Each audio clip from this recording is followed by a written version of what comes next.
Hello and welcome to another edition of Only in Illinois, your weekly video recap from Reboot Illinois. As always, I'm Madeline Dubeck. And I'm Matt Dietrich. And this week we got news that one of the major corporations in Naperville in the suburbs is pulling up stakes. It merged with another office company, supply company, and they're heading out, taking some 1,600 jobs to Florida. And in the aftermath of that, we had a rare statement from House Speaker Michael Madigan about all of these businesses lately that are demanding corporate tax breaks in order to stay in Illinois. Right, and this goes back to last week in the General Assembly.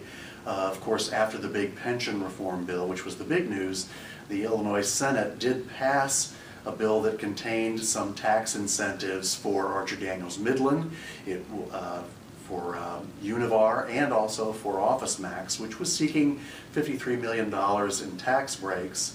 The House, however, did not take a vote. House Speaker Madigan did not call the bill for a vote.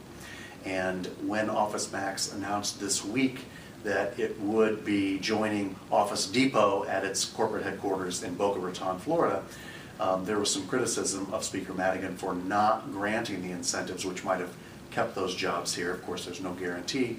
Well, Speaker Madigan responded with a very strong and very terse statement saying that he doesn't believe these companies should continue this practice of coming to the legislature every time they're considering pulling up stakes and trying to get the best deal possible.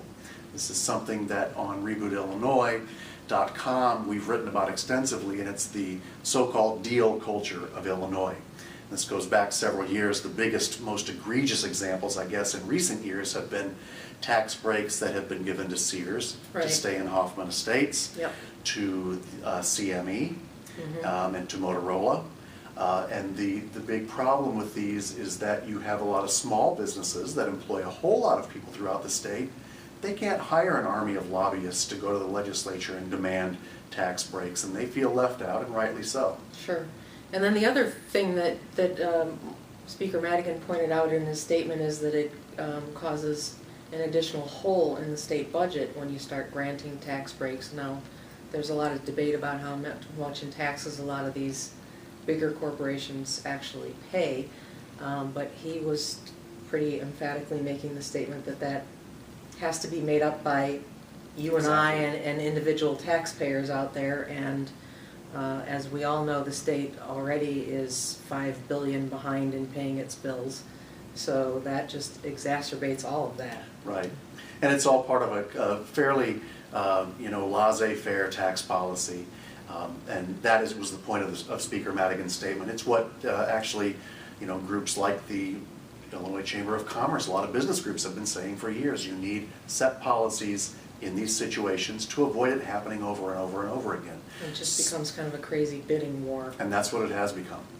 So Speaker Madigan says that they're going to have hearings and explore this in more detail and depth at the end of January when they reconvene again for the next year.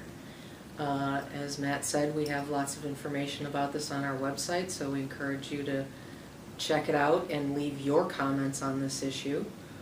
Who should win, big business, small business, or individual taxpayers?